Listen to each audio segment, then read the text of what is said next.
Hey everybody. Today I wanted to make a very important video that comes off the cusp of, in my direct experience, I was just at a 3-day men's retreat and I was reminded of a commenter who made a video suggestion or asked a question actually about how do I work with social anxiety in the moment.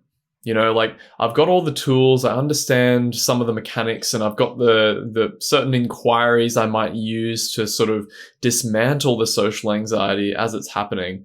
But, when I'm in a conversation with somebody, when I'm actually talking with someone one-on-one, and I'm feeling that social anxiety, there's awareness of it. And I know it's there, and I have this sense that there's a tendency that I want to work with this. I want to get curious about what this is so I can release it from the body. Or I can just, not have this come up again. So what do we do in that situation?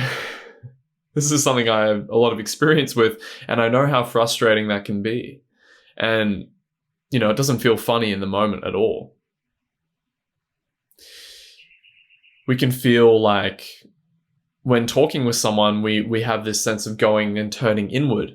And it can be like, man, I just want to get rid of this. I have the curiosity to want to work with it, but are they thinking about me now that I'm doing this? Can they see that I'm inquiring into my experience? Oh God, now I'm being too internal, and I need them to think that I'm not looking weird. And then it's like, oh, back and forth, back and forth. I'm sure many of you can relate with this, and really anyone who has social anxiety probably can, because it feels very like you're hyper-analyzing your experience all the time.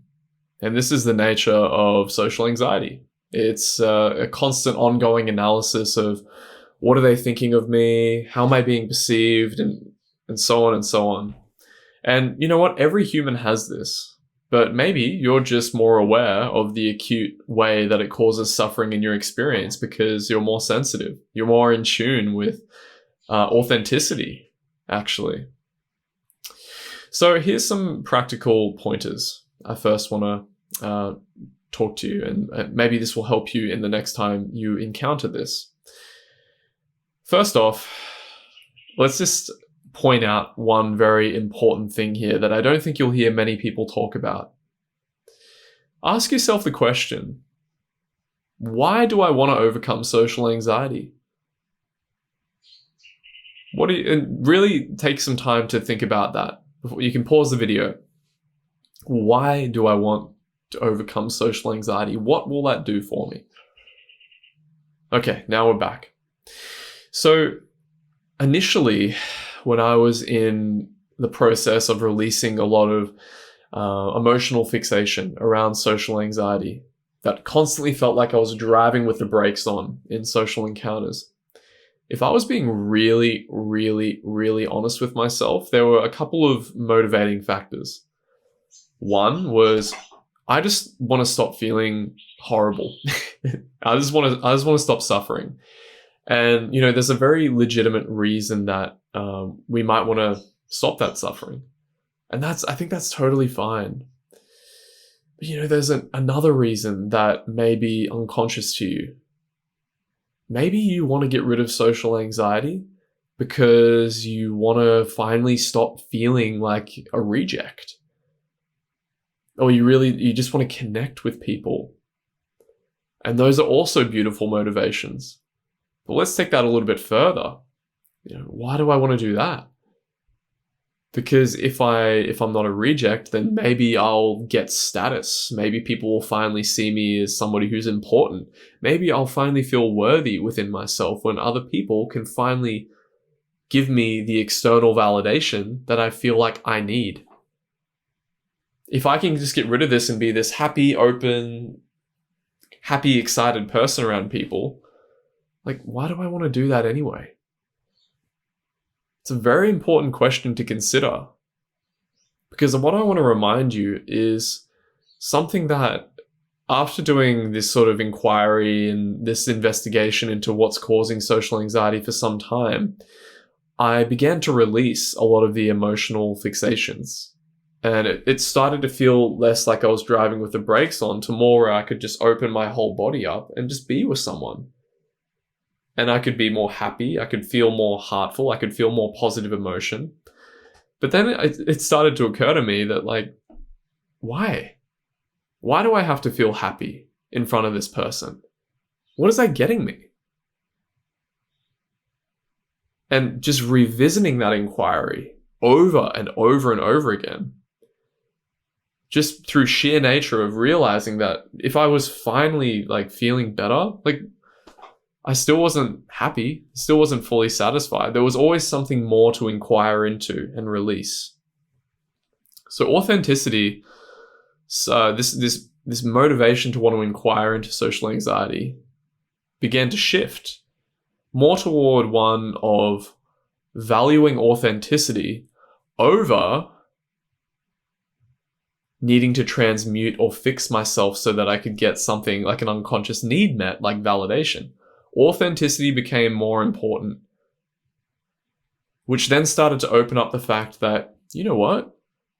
If I feel socially anxious, yes, I can inquire into it, because if I'm being honest, there's a natural movement to want to relinquish resistance and that uncomfortable feeling. I would rather feel comfortable than uncomfortable. But you know what? Maybe I can find some solace in being uncomfortable. Because, and the ego is going to love this, right? But the people actually value authenticity. People light up, like explode like popcorn around you when you actually are inhabiting an authentic emotional experience. And authenticity reigns supreme. So hold that lightly, because again, if you want more people to like you, I would ask why. And this social anxiety runs very deep, right? And social validation, the need to be validated, runs very deep. But keep returning to that question of, what's that getting for me? So that's a very important point that I stretched out for a while, because I feel like the person who's socially anxious may never have heard that before. For me, authenticity has become the new most sacred orientation, rather than, trying to get rid of it to be liked by people. Now, that said, social anxiety is a very complex animal. It's very dynamic in nature. For you, social anxiety may be arising because you don't like it when people get angry around you. So if somebody's angry, it's, they feel, you feel closed off. You're like, I don't want to be angry. So you feel anxious, and you're calling that social anxiety. Or it could be if somebody starts crying around you, you're like, oh God, I don't like being sad, and I'm seeing them cry. So you feel socially anxious. Or it could be you don't want to show fear, or you don't want to show shame, or you don't want people to see you for who you are. And that's causing you social anxiety. So the key thing that I would recommend to you is, when you're feeling socially anxious, if you start to feel that yearning, and you connect to the fact that authenticity is ultimately where we want to head to, and you connect to that, start allowing yourself to feel a little bit more socially anxious. If you're feeling socially anxious, just own it. Feel it. Let it come out a little bit. Let yourself be the quiet one. Let yourself not have the right thing to say. Let yourself speak through fear, and connect to the body. Connect to the tightness in your gut, in your chest, in your heart. And be with that, and just own it, inhabit it. And you need immense patience for this. And it might feel like this. You might feel like you connect to it a little bit, and then you withdraw. And then you connect to it a little bit more, and you can show yourself, you can show your authentic expression to people, and then you withdraw again. And it gets more and more and more as you start to value authenticity. All the while, after the fact, you could then do some inquiry into it. And usually it always comes down to resistance. For instance, a really good thing you could ask is, what's at risk if I showed this person that I was socially anxious? Or use a reverse inquiry. I can be socially anxious in front of this person. And feel for that resistance that's saying, no, I can't show that to that person. And explore that. Like, what is that? Take it to the root. Give it a voice. What would be at risk for you if you were to be socially anxious? But again, because social anxiety is so dynamic, you then might ask, what's if they're being angry and you feel socially anxious, what's that triggering in you? What resistance is that triggering in you?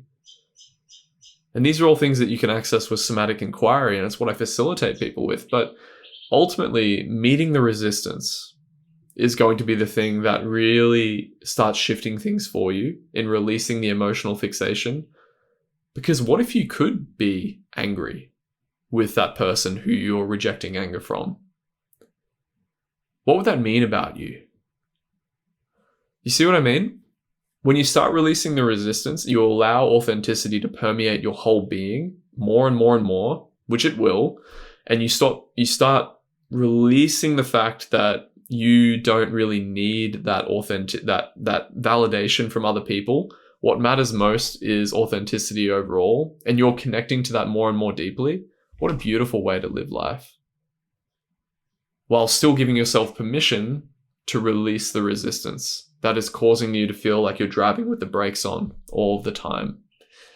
And ultimately, maybe we won't need to do that forever. And then we could just be socially anxious. And all that's left is the complete satisfaction of feeling that fear in the moment.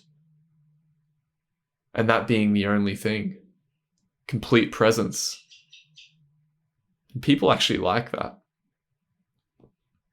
Your mind will say, and the resistance will say, it's unsafe to be like that, which is why we inquire into it. And you can do it in the moment, but, you don't have to. I would encourage you more to be more authentic. Connect to the authenticity, and then you can do the inquiry after. That's what I've found in my experience. And I hope that helps you. Much love.